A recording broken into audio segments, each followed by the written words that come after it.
Ladies and gentlemen, it is the one and the only Sir Hale Speaks in the building. What's going on, everyone? It's good to see you. It is the one and the only Sir Hale Speaks. Sir Hale Speaks in the building, and it's good to see you today. Well, listen, guys, I am on a new journey to talk more about families. I believe that it is important that today that we begin to speak more about the issues that families go through and provide guidance on how to build stronger, resilient, healthy families.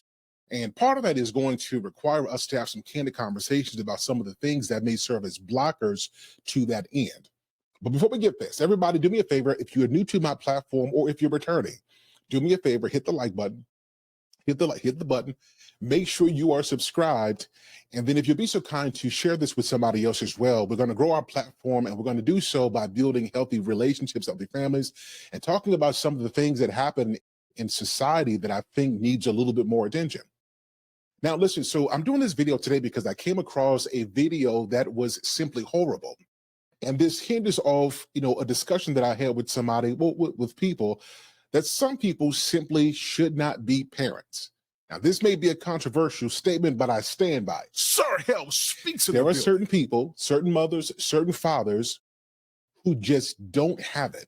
They shouldn't raise anybody's kids, not their biological children, not adopted children, not pets, anything, because their propensity for evil and for malevolence, for abuse and being in control over little human beings will just be their playing ground.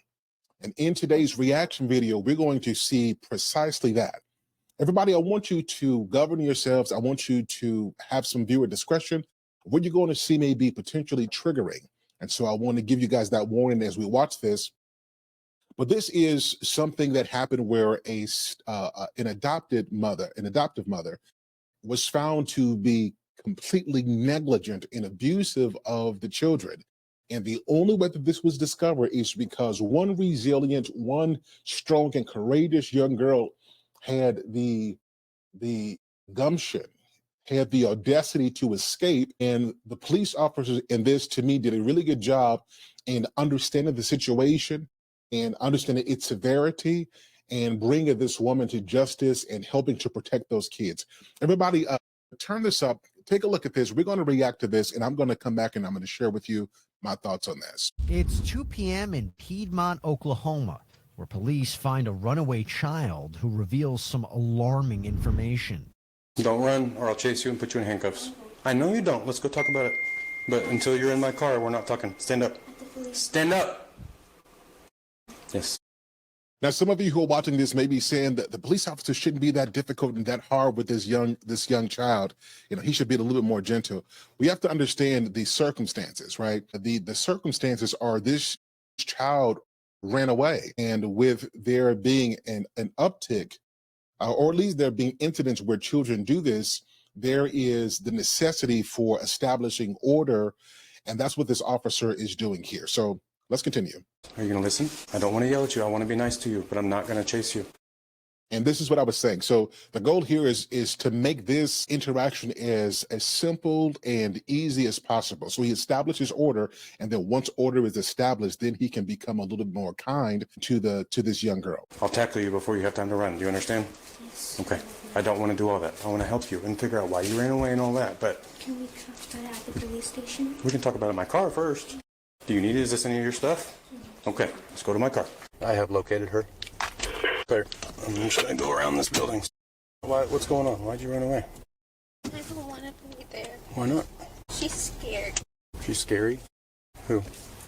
The one who takes care of us. What's her name? Tina. Is that your mom? Yeah.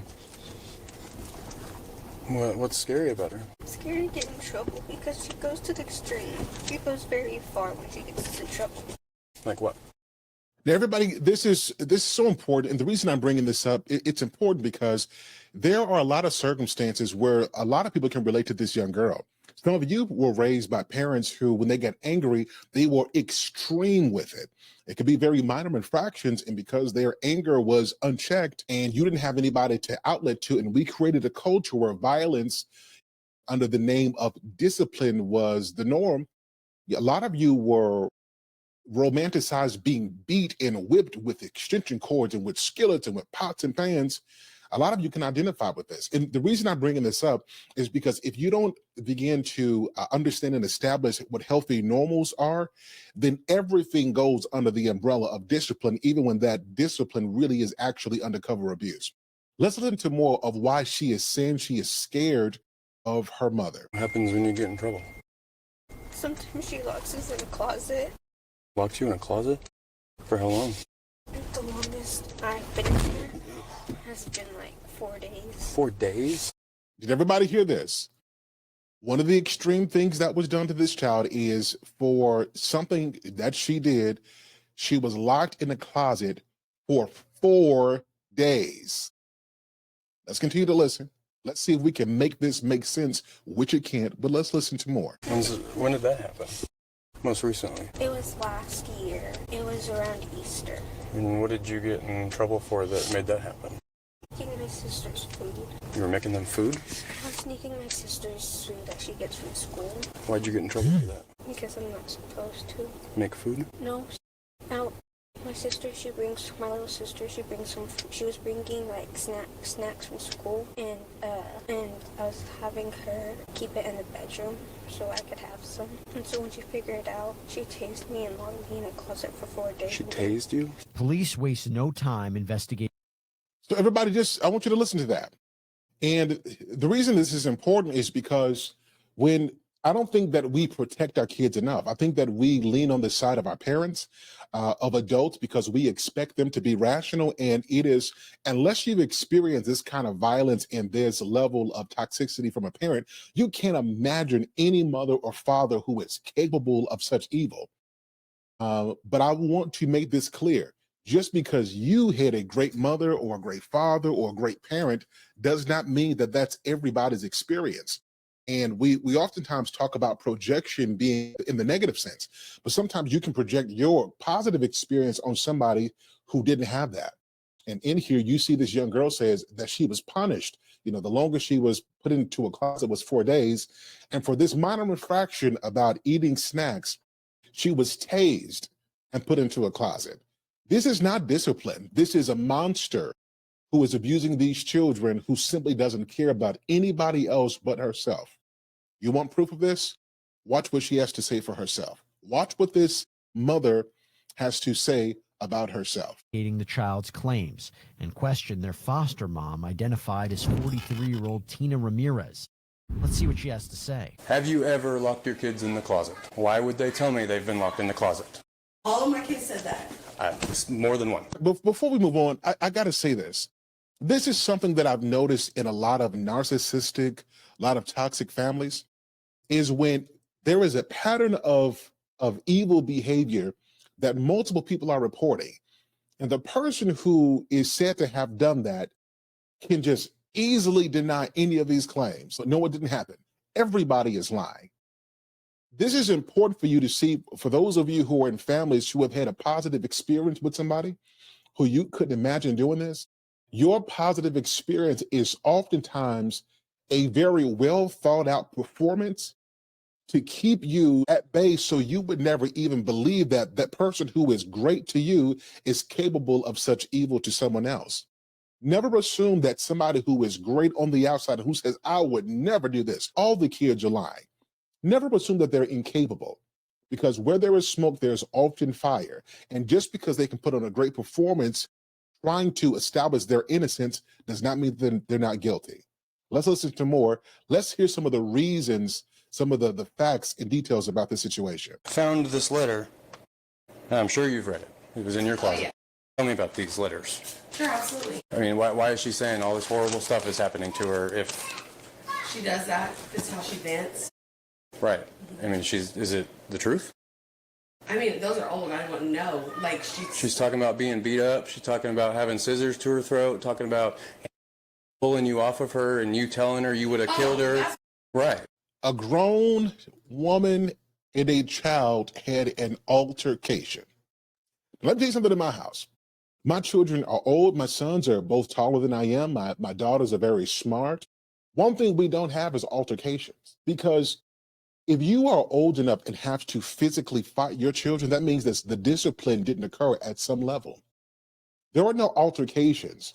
Now, what I'll do as a parent is I'll sit and I'll listen respectfully. I'll listen to their ideas because we are teaching them how to express and how to speak up for themselves.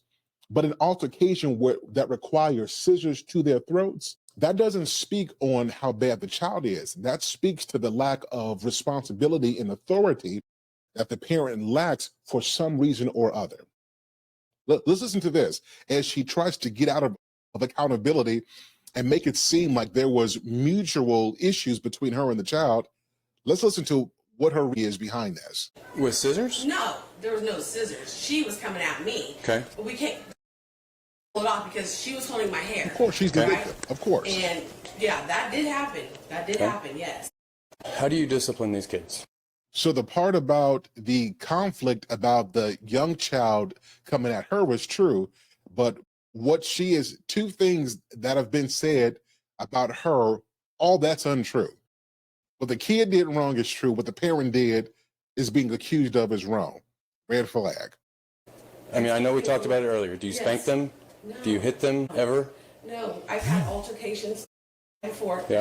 Tantrums, kicking. Other than that, no. Typically, what does dinner look like here? I don't cook every single night, but dinner, the kids will do either, most of the time, the little ones like pizza, Hot Pockets, chicken nuggets, peanut butter and jelly. Guys, that's a red flag there. If everybody listen, if you ask somebody what they feed their children, and the first thing that they list is highly processed foods, you don't hear anything about fruits and vegetables and water, things that are healthy. I'm not trying to cast aspersions, but what I've seen is even people who buy that will still make sure that there's some fruit and vegetables on there. And before they get the Hot Pocket, they got to eat those vegetables. To me, this is already a red flag, because if there is no genuine concern about their health, then their emotional well-being, it's not a far-fetched idea to come to the conclusion that if there was no concern about their physical health, that there was no concern about their mental and emotional well-being. Let's continue to listen, everybody. Big girls. A flashlight? Just did beans. If you need it, I don't know. I just did beans the other day. You heard that right. Police uncovered a letter from one of the kids detailing the alleged abuse, including an incident where Tina allegedly held scissors to the child's neck. But that is far from the end of this story. The little ones eat at school, but the big ones, I'm getting up late and I ain't getting the time to work and everything. I make sure they get milk, and not cereal. Tell me about this. This one right here, I did take away the drinks from her because she was sneaking them. She writes stuff like this all the time, sir. You can talk to her about this. She writes stuff like this all the time. All the time. Is that not a red flag? She does this all the time. She'll tell you. So why'd you keep this one like it's important? I didn't keep because it's It was in your important. closet. I mean, They're important papers. I kept all of these to show her and remind her, but I haven't got these out in forever, sir. I'm being honest, like, I don't think you are. I'm scared. Well, probably because you've been abusing your kids. No. Look how skinny they are. You tell me you feed those kids. I do. Now, I'm not trying to be disrespectful. I'm not trying to be disrespectful at all. I'm trying to be disrespectful. Like, really, guys, I want you to hear this. You know, if you got skinny kids and you're overweight, that says a lot. Unless there's a thyroid issue that's completely out. But there's a difference between a child being naturally thin because they are growing, but versus a child who is emaciated because they are being malnourished. So you guys are seeing the red flags already in this. You're seeing this. And it's crucial, and I appreciate the law officers because they're without casting a judgment, they are seeing the signs. There is no child who's going to write letters about abuse just because they've imagined it. And then the parent just keeps them just to remind the child of what? Taking drinks away, tased, putting the kids into the closet, to the throat. And she's always the victim in all of this. It's the kids who have done something to her, but nothing that the kids have said she's done to her, that she's done to them is facts. These are red flags. You cannot believe every parent who has a convincing story, because most of the time, narcissistic, toxic people are masters at communication. Their words are so well detailed so that you'll never assume or you'll never find out that they are monsters behind very nice words and victimhood. Let's listen to more, everybody. Enough. I wouldn't say enough. They like to eat noodles. What kid can get fat off of noodles? My kids. I feed my kids noodles all the time. They're fatter than hell. At least not skin and bones like this. They eat noodles and crackers with it. And spaghetti and meatballs and Hot Pockets and pizza and hot dogs and all kinds of nutritious things. Those kids are malnutritioned, Tina. Well, I give them canned vegetables. Does that count? That's healthy. Next, the officer reads a portion of the disturbing letter out loud. I know, but here I am, and they don't have bedrooms, and they had cereal for dinner. Well, that's what they wanted. They got the choice, the option, and they have the choice of that. That's what they wanted. It's always what they want. What do you want? I'm not cooking tonight. If they want cereal, they get. No responsibility, no accountability. You can be a parent and not be responsible and accountable for your decisions. The very livelihood, the health and the well-being rests entirely on the parent. I am concerned with any parent who has children and lacks the instinct to make sure that they are doing what's in the best interest of the children. This is what we're seeing this woman do. Dashing and dodging all accountability. It's what the kids want. They did wrong. I have no control.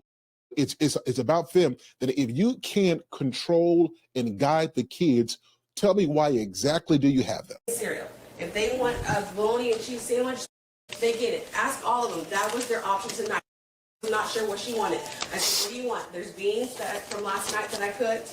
She was just saying, who's going to get to eat the beans now?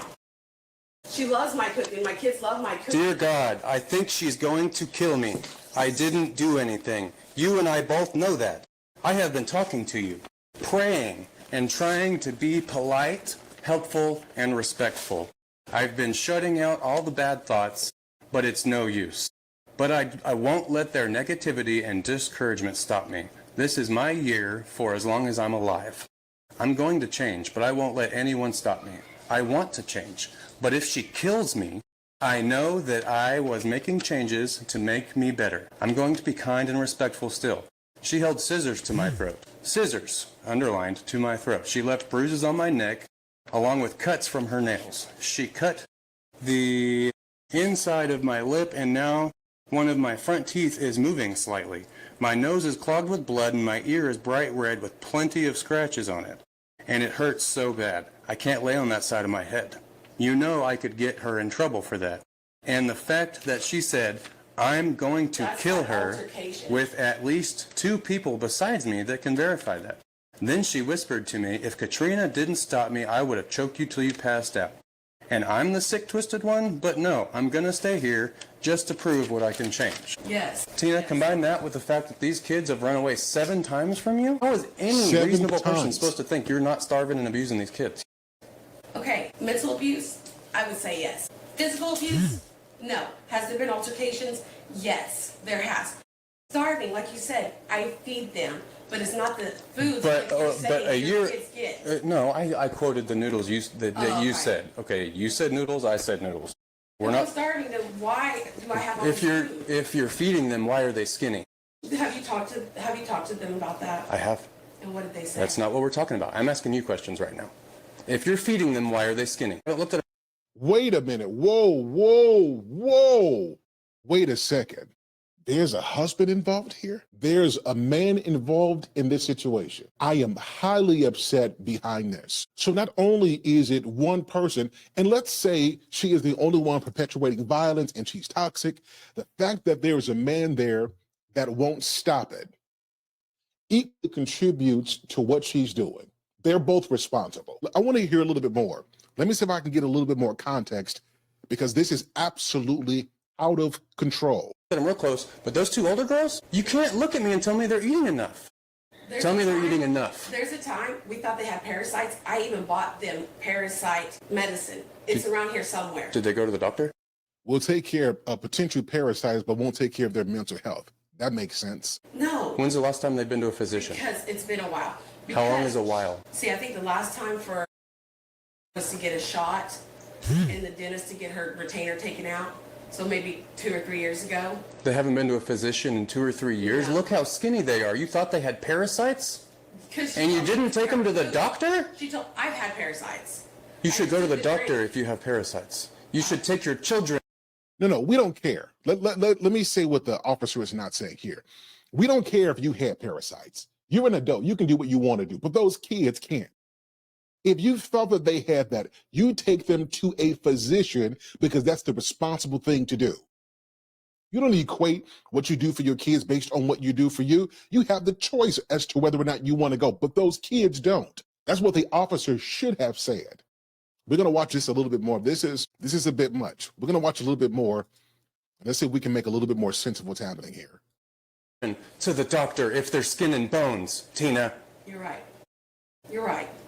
You're right. So why haven't you? Why aren't you feeding your kids? Why haven't I taken them to the doctor? I have no excuse. Okay. Why aren't you feeding your kids enough? Okay, you feed them. Why aren't you feeding them enough? What is enough? Because like I explained earlier, they were gorging. Tina admits to. That's it. There's nothing else I need to hear. There's nothing else I need to hear. By the time you're asking the police what's enough, that tells me everything that I need to hear. Everybody, we're going to be building our families, and I think we have to show a little bit more empathy and grace to people who have overcome and lived through some of the worst issues and circumstances that I wouldn't wish on my worst enemy. If we're going to build the family, we got to be open that your great experience is not someone else's, and that there are some people in this life that's going to require a little bit of extra love and empathy to grow and to heal from what they've had to suffer through.